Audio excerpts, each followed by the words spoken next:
Assalamualaikum warahmatullahi wabarakatuh.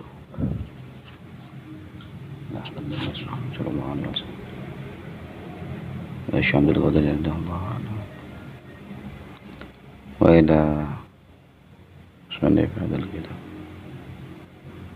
wa syekhina Abdul Rahim Abdul Mahmud Al-Fatihah. Bismillahirrahmanirrahim. Alhamdulillahirrahmanirrahim. Iyyaka na'budu wa iyyaka nasta'in. Ihdinas siratal mustaqim. Shiratal ladzina an'amta 'alaihim ghairil maghdubi 'alaihim waladdallin.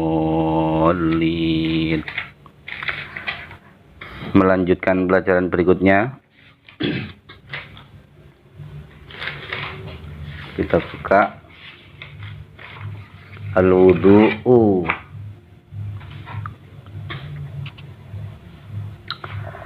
Al-wudu'u utawi wudu. Wudu yaiku ambasu anggota badan tertentu nganggo banyu kelawan maksud tertentu. Ini menginjak pelajaran berikutnya, yaitu tentang wudu. Dalam Al-Quran disebutkan pada surah Al-Maidah ayat 6 ya. Silakan dibuka, kalau ingin mempelajari silakan ambil dari ahli tafsir ya, kalau ingin belajar memahaminya. Bismillahirrahmanirrahim. Ya ayyuhalladzina amanu idza qumtum ilas sholati faghsilu wujuhakum wa aydiyakum ilal marafiqi famsahu biru'usikum wa arjulakum ilal ka'bain. Ya ayyuhalladzina amanu wong akeh aman kang padha iman sapa alladzina idza qumtum nalikane arep jumeneng sira ila sholati maring salat fagsilu mangko mbasuh sira kabeh wujuhakum ing wajah ira kabeh wa aidiyakum lan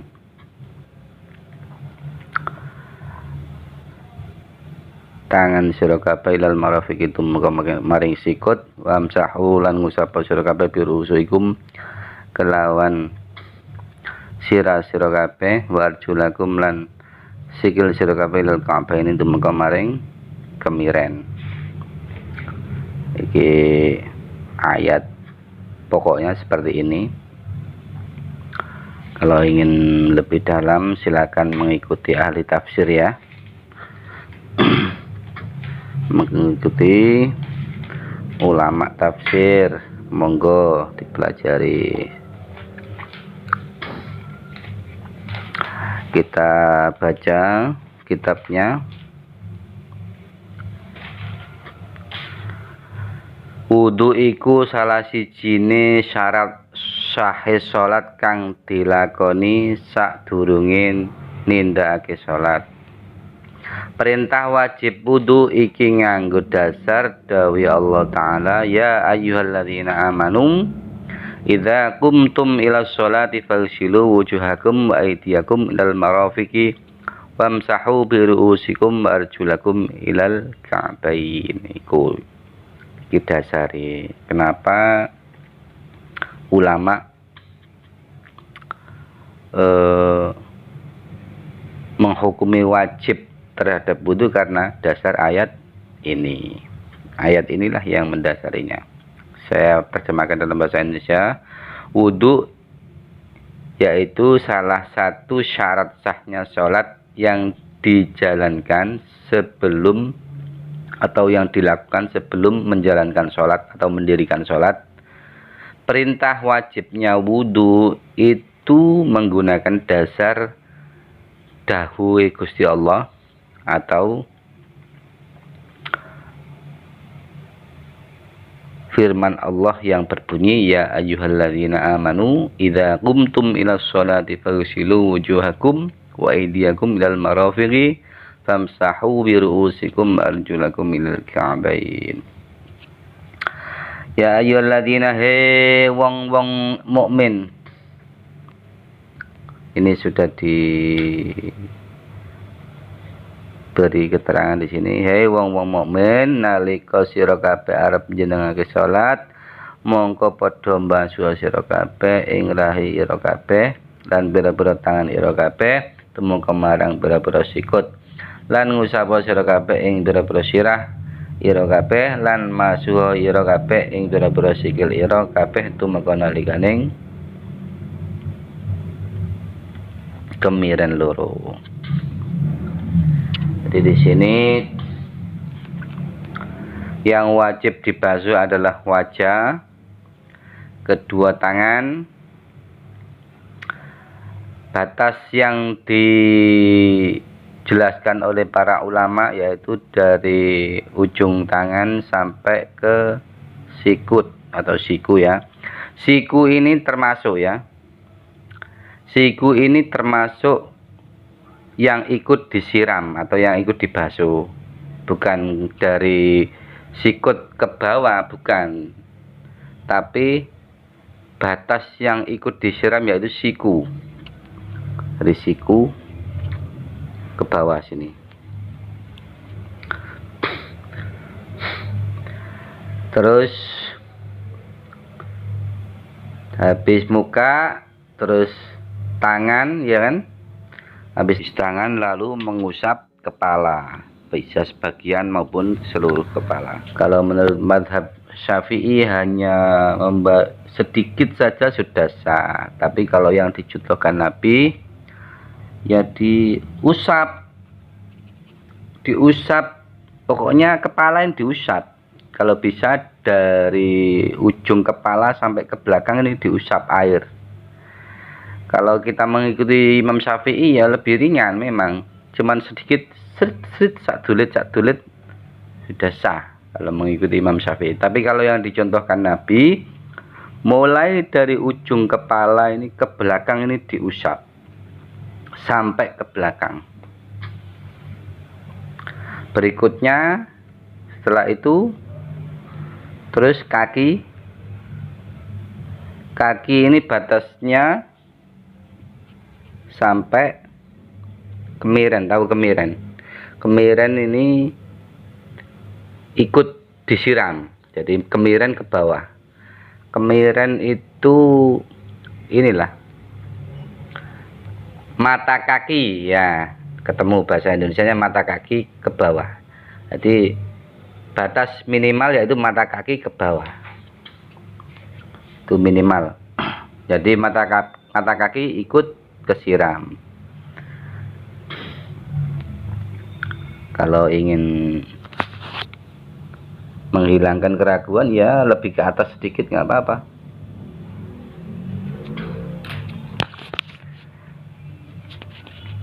Adapun mengusap telinga itu hukumnya sunnah. Yang saya sebutkan tadi semua ini yang wajib-wajib saja ya. Yang di sini yang ada dalam Quran, yaitu mulai dari membasuh wajah, membasuh tangan, dari siku ke bawah, siku ikut kebasuh, mengusap kepala sebagian ataupun secara keseluruhan di atasnya gini, dan membasuh kaki. Adapun membasuh telinga itu hukumnya sunnah. Dan kita lanjutkan furudul wudu. Furudul wudu'i utawi pira-pira fardune wudu.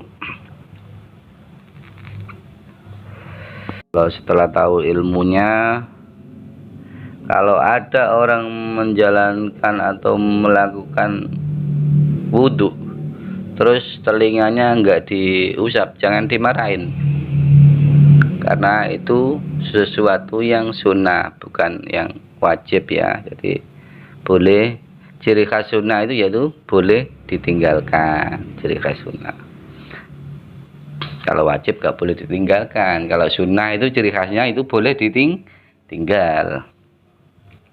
Jadi kalau ada orang wudhu kok telinganya nggak diusap, itu jangan dimarahin, itu sudah sah. Furudul wudhu'i utawi pira-pira fardune wudhu. Kita lanjutkan ke bawah. Fardune wudhu iku ana 6 perkara. Nomor 1 yaiku niat wudhu supaya niat ngilangake hadas cilik. Furudul wudhu'i fardu artinya fardunya wudhu. Fardu itu ya wajib, yang dimaksud fardu itu wajib. Jadi apa yang diwajibkan dalam berwudu itu apa saja? Pertama, niat berwudu supaya niat untuk menghilangkan hadas kecil. Carane kudu barengake niat nalika masuhe rai kang kawitan. Caranya yaitu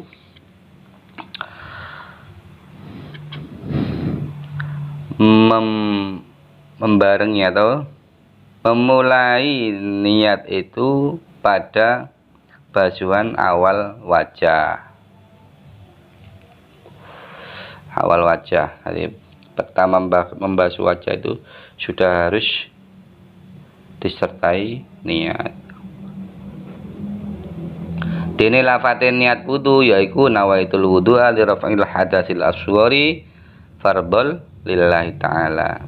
Adapun lafaz daripada niat wudu itu yaitu berbunyi nawaitul wudu'a li raf'il hadatsil asghari fardhol lillahi ta'ala.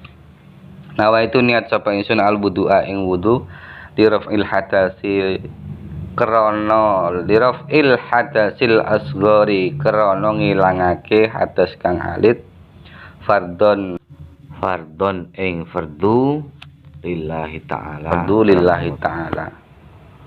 krana Allah taala. Artinya niat ingsun wudu krana ngilangake hukumi hadas cilik fardu krana Allah taala. Nomor 2 artinya saya berniat, ini terjemahan bahasa Indonesia ya, saya berniat untuk wudu menghilangkan hadas kecil fardu karena Allah Ta'ala. Nomor 2 masuhi rai yakni wiwit saking cukule rambut tumeka ngisore janggut lan wiwit saking pentile kuping tengen tumeka pentile kuping kiwa. Nomor 2 yaitu membasuh muka, yakni dimulai dari awal tumbuhnya rambut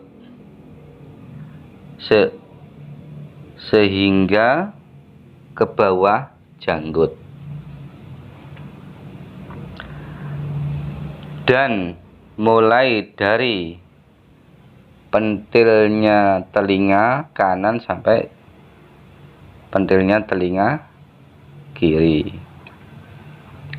Terus nomor 3 yaitu masuh tangan loro tumukane sikut karo. Yang kedua yaitu membasuh kedua tangan sehingga siku 2, yaitu beserta siku 2. Maksudnya siku 2 ini ikut kebasuh gitu loh.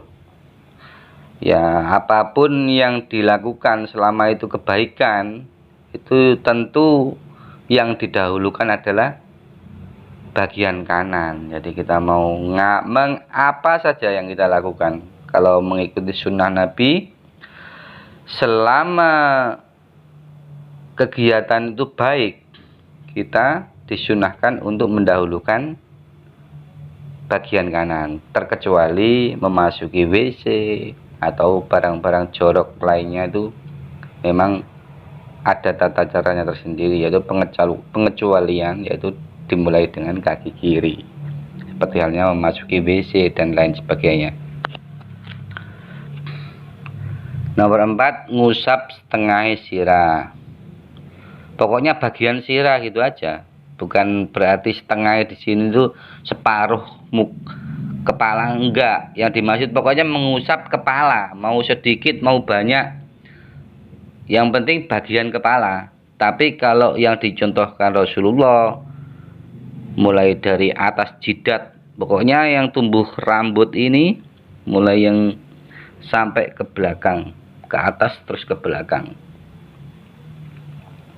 Tapi kalau mengikuti Imam Syafi'i, walaupun sak dulit saja sudah sah, karena bagaimanapun juga seuprit itu pun termasuk bagian kepala.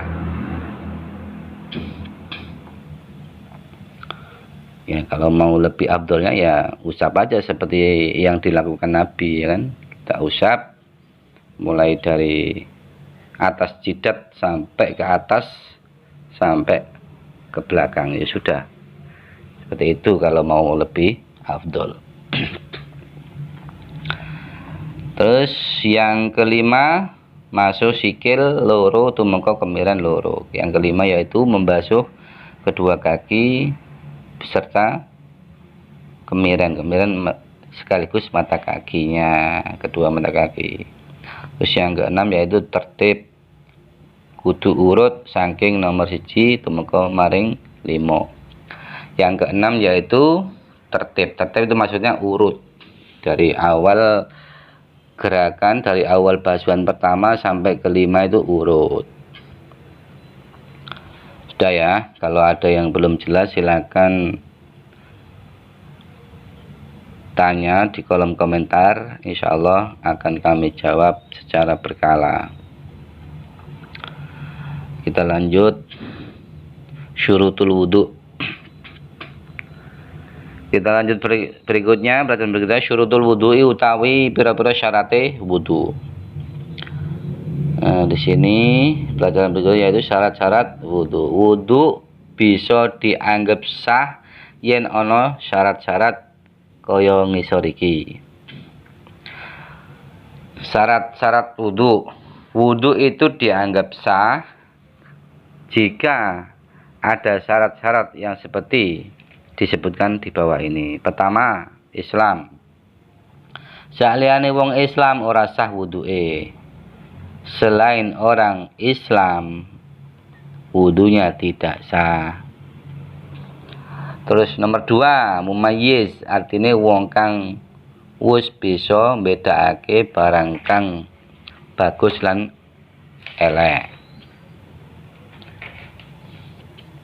Barang kang bagus lan kang ala saking penggawean kang ditindakake. Yang kedua yaitu tamyiz. Tamyiz atau mumayyiz.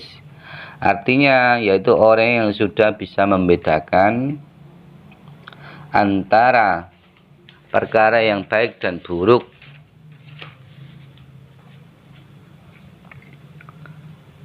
berkaitan dengan apa yang dilakukannya. Ya, kalau contoh orang mumayyiz atau anak mumayyiz itu kalau pada zaman-zaman sekarang ini ya lebih mudah. Anak umur 4 tahun saja sudah bisa dianggap mumayyiz kalau sekarang ini, karena mereka cenderung lebih cerdas. Kalau zaman dulu mungkin orang tamyiz nunggu umur 6 tahun dulu. Kalau sekarang umur 4 tahun, bahkan umur 3 tahun saja sudah mumayyiz. Sudah tahu mana yang buruk, mana yang baik. Sudah tahu mana permen, mana tai ayam. Sudah tahu mana uang, mana kertas sampah, dan lain sebagainya. Terus nomor 3, nganggo banyu kang suci lan bisa nyucikake. Nomor 3 yaitu menggunakan air yang suci dan mensucikan, ya, yang seperti disebut dalam ilmu fikih yaitu al-ma'u at-tahhir mutahhir, yaitu air yang tohir mutahhir, yaitu air yang suci dan mensucikan. Ya, banyak sekali. Pokoknya selama air itu belum tercampur, belum terkontaminasi atau belum digunakan, kalau memang air itu asalnya dari alam, itu bisa dikatakan suci, seperti halnya air hujan, air sumber, air salju, air danau, mata air, dan lain sebagainya. Itu namanya disebut air tohir. Yang keempat,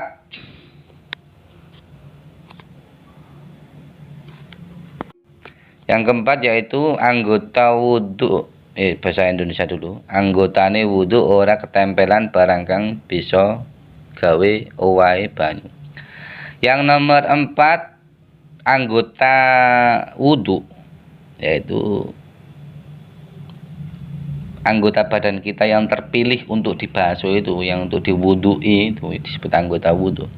Itu tidak ketempelan atau tidak menempel sesuatu yang bisa merubah air.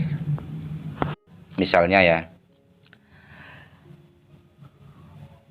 kita habis mengecat dinding, atau kita habis mewarnai pakaian atau mewarnai apa saja, terus di salah satu anggota wudhu kita itu masih lekat pigmen atau zat pewarna tersebut, maka harus dihilangkan terlebih dahulu.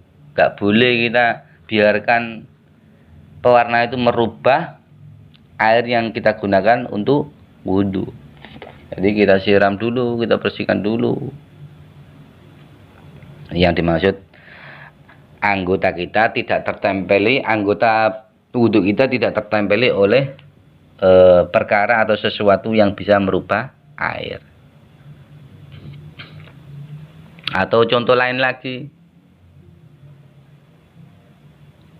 anggota wudhu kita ketempelan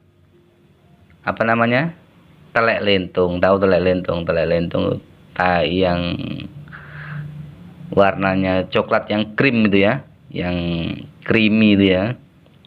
Itu kan sangat lembut teksturnya ya, seperti coklat, lebih encer.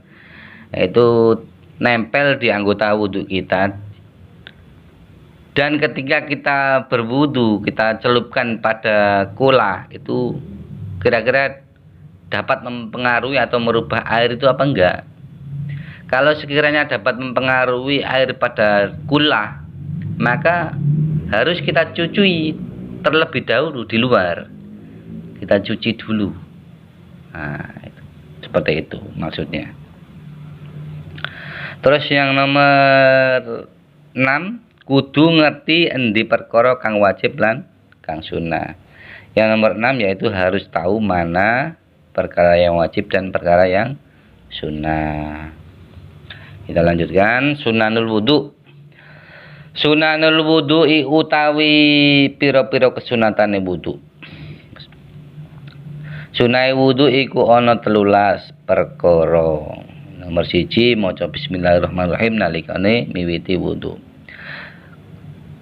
Hal-hal atau perkara yang disunatkan dalam berwudhu itu ada 13 jumlahnya. Yang nomor 1 yaitu membaca bismillahirrahmanirrahim ketika memulai berwudhu. Terus yang kedua, masuhi epek-epek loro tumeka ugel-ugelan. Yang kedua yaitu membasuh atau membersihkan dulu epek-epek atau epek-epek telapak tangan, kedua telapak tangan sampai ugel-ugel. Ugel-ugel itu ini ya, engselnya ini ya. Nah, engsel tangan kita. Itu dari telapak tangan sampai engselnya, pergelangan. Terus yang ketiga, kemu lan bersihake bolongane irung. Dan yang ketiga yaitu berkumur dan membersihkan lubang hidung, menyedot surut untuk dibersihkan, dikeluarkan lagi airnya. Itu namanya, itu biasa disebut dengan istinsyaq. Istinsyaq yaitu menghirup air ke hidung kemudian dikeluarkan lagi. Tujuannya untuk membersihkan hidung. Dan kemudian kemu atau berkumur. Itu pertama berkumur, terus dilanjutkan dengan menyedot air ke dalam hidung dan dikeluarkan lagi, tujuannya untuk membersihkan lubang hidung. Terus yang keempat yaitu mengusap sekabai sirah. Yang nomor 4 yaitu mengusap kepala secara keseluruhan. Nah, itu yang saya sebutkan tadi. Kalau kita mau mengikuti sunnah Nabi yaitu ya semuanya, seluruh kepala ini kita usap. Terus yang kelima, masuhi kuping loro jabolan jero. Yang kelima yaitu membasuh kedua telinga kanan dan kiri, luar dan dalam. Terus nomor 6 disiake anggota kang tengen lan ngerekake anggota kang kiwa. Dan nomor 6 yaitu mendahulukan anggota yang sebelah kanan dan anggota mengakhirkan anggota yang sebelah kiri. Terus nomor 7 yaitu nyelani driji tangan loro lan sikil loro. Yang ke-7 yaitu membersihkan sela-sela kedua jari tangan dan jari kaki.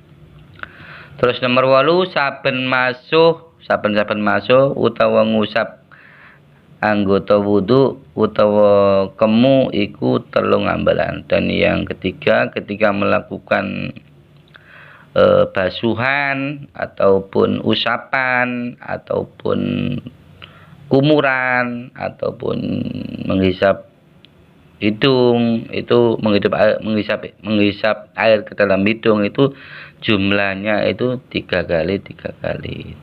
Pokoknya 3 kali jumlahnya. Itu kesunatannya. Terus yang ke-9 nuli.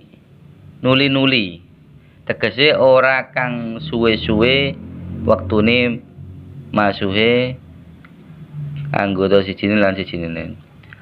Maksudnya di sini nuli itu yang ke-9 kan nuli itu artinya itu berikutnya langsung. Jadi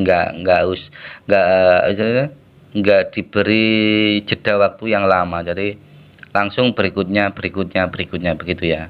Berturut-turut maksudnya. Terus yang ke-10 ora kamu nemen-nemen nalika nindakake wudu. Yang ke-10 yaitu tidak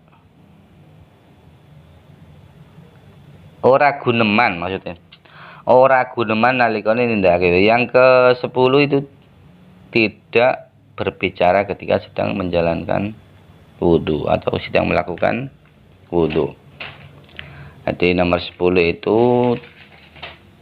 termasuk dari kesunatan melakukan wudu yaitu tidak berbicara ketika berwudu.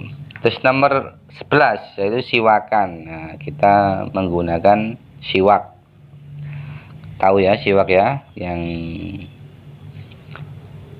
kayu itu loh, kayu yang biasa yang kita peroleh dari Mekah, biasanya oleh orang yang habis melakukan ibadah haji. Nah, biasanya dikasih oleh siwak. Nah, itu kita melakukan siwak. Terus yang ke-12 madhep kiblat. Yang ke-12 yaitu menghadap ke arah kiblat. Terus yang ke-13 doa sakwise wudu, dene lafate doa sakwise wudu yaiku asyhadu an la ilaha illallah wahdahu la syarikalah wa asyhadu anna muhammadan abduhu wa rasuluh. Allahumma ja'alni minat tawwabin wa ja'alni minal mutatahhirin waj'alni min ibadikas sholihin. Adapun yang nomor 13 yaitu berdoa seperti yang saya baca barusan. Saya ulang lagi. Asyhadu an la ilaha illallah wahdahu la syarikalah wa asyhadu anna Muhammadan abduhu wa rasuluh. Allahumma ij'alni minat tawwabina waj'alni minal mutatahhirin waj'alni min ibadikas sholihin. Amin. Saya artikan, asyhadu nyaksani ingsun an ing setuhune kelakuan la ilaha ora ana pangeran iku maujud illallahu kejaba Gusti Allah wahdahu hale suwijine Allah la syarika lahu ora ana kang nyekutoni la syarika lahu maring Gusti Allah ora ana sing nyekutani lahu maring Gusti Allah lahu maring Gusti Allah wa asyhadu lan nyaksani ingsun an ing setuhune anna Muhammadan ing setuhune Kanjeng Nabi Muhammad iku abduhu iku kaulane Gusti Allah wa rasuluhu lan utusane Gusti Allah. Allahumma tuh pangeran ij'al mukindati akan sira mukindati ake panjenengan ni ingsun tawabina saking wong-wong sing tobat. Waj'al landat muki dati ake panjenengan ni ingsun minal mutatahhirin setengah saking wong sing suci kabeh.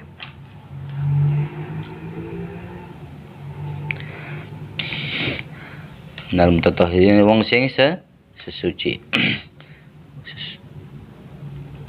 Waj'al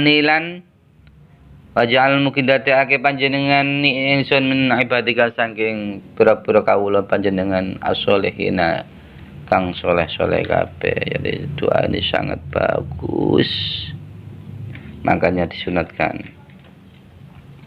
kita membaca kedua syahadat pengakuan tiada Tuhan selain Allah dan satu-satunya yaitu Allah, dan tidak ada yang syarika, itu tidak ada yang menyekutui atau yang menyekutukan. Terus yang kedua lagi yaitu kita juga bersaksi sesungguhnya Nabi Muhammad itu adalah abduhu wa rasuluh, yaitu kawula itu apa? Kawula itu maksudnya itu hamba, wa rasuluh dan utusannya, hamba sekaligus utusan. Allahumma ja'alni minat tawwabin wa ja'alni minat tawwabin. Ya Allah, jadikanlah saya termasuk dari orang-orang yang bertobat dan jadikanlah saya termasuk dari orang-orang yang suci, orang yang bersuci. Waj'alni, dan jadikanlah saya min ibadika sholihin, dari hamba-hambamu yang soleh. Amin ya rabbal alamin. Untuk pelajaran hari ini saya cukupkan sekian. Wallahu a'lam bishawab. Al-afu minkum. Assalamualaikum warahmatullahi wabarakatuh.